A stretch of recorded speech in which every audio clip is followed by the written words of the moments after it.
हम ये नहीं मान सकते कि हम बिल्कुल सुरक्षित हैं। और जिस तरीके से यहाँ हम देख रहे हैं अंधाधुंध, मैं बचपन से यहाँ पढ़ी हूँ और रही हूँ, और मुझे दुख होता है कि जब मैं यहाँ बच्ची थी सारे स्कूल्स पैदल जाते थे, कभी गाड़ियों में कोई नहीं जाता था। एक आध सरकारी गाड़ियाँ जीप होती थी दिल्ली की, और जो पुराने लोग होंगे, और एक अलका होटल वाले शाहजी के पास कार हुआ करती थी, अगर मुझको याद है तो एम्बेसडर कार होती थी।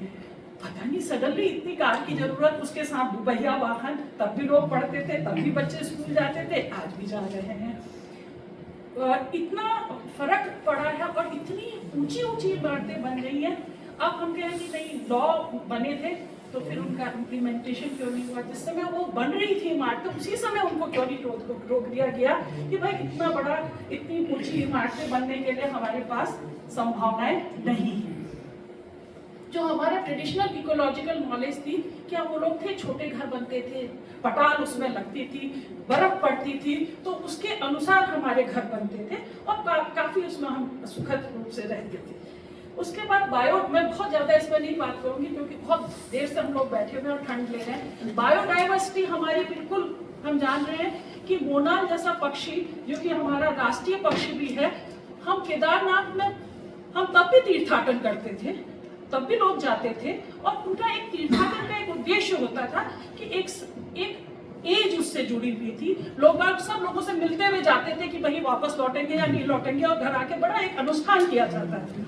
और उनका तीर्थाटन भी जो हो गया, बियर टूरिज्म से जुड़ गया कि पीछे डिग्गी में बियर रखो, रास्ते भर एंजॉय करते हुए वहां पहुंचिए, और केदारनाथ की आपदा से हम इसको जान चुके हैं। उसके साथ टूरिज्म के नाम पे हमने इतनी हेलीकॉप्टर, हमारा मोनाल जो कि एक यहाँ का राष्ट्रीय पक्षी का अब कहीं खत्म होने जा रहा है, क्योंकि उसका जो ब्रीडिंग पीरियड है उसमें जब वो बुलाता है आवाज, मेरे ख्याल से साइंस के विद्या ज्यादा समझे, वो उस आवाज को नहीं ले रहा, धीरे धीरे वो कम हो रही है।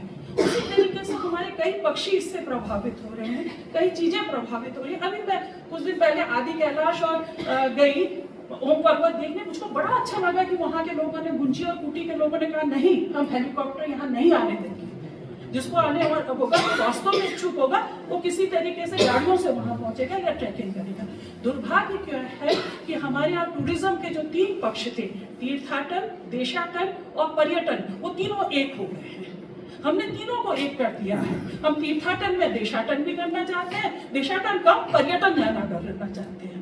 तो इस तरीके से कहीं ना कहीं ये चीजों ने हमारे सामने एक समस्या खड़ी कर दी है। और सस्टेनेबल टूरिज्म, वहीं हम भूटान का एग्जाम्पल देख सकते हैं। वियतनाम इतनी छोटी सी कंट्री है, इतना बढ़िया टूरिज्म है वहाँ पे, हमको उनसे सीखना चाहिए। इतनी सफाई है वहाँ पे। हम लोग पता नहीं, जैसे मेरे को अभी ये मेरे को पहली बार पता चला कि जिन लोगों ने घर बना रखा उन्होंने होम स्टे शुरू कर दिए। तो निश्चित रूप से हमारे पास जो डे टूरिज्म बढ़ रहा है, आते हैं दिन भर यहाँ रहते हैं, शाम को बाइक से चले जाते हैं, कूड़ा फेंक जाते हैं। कई बार तो मैं देखती हूँ कि ऊपर की सड़क में बिरयानी बना करके खूब बड़े पतीलों में रात को खा के चल, वहीं पे कूड़ा भी फेंक जाते हैं, चल देते हैं। तो ये सब चीजें कहीं ना कहीं हमारे सामने समस्याएं खड़ी कर रही है।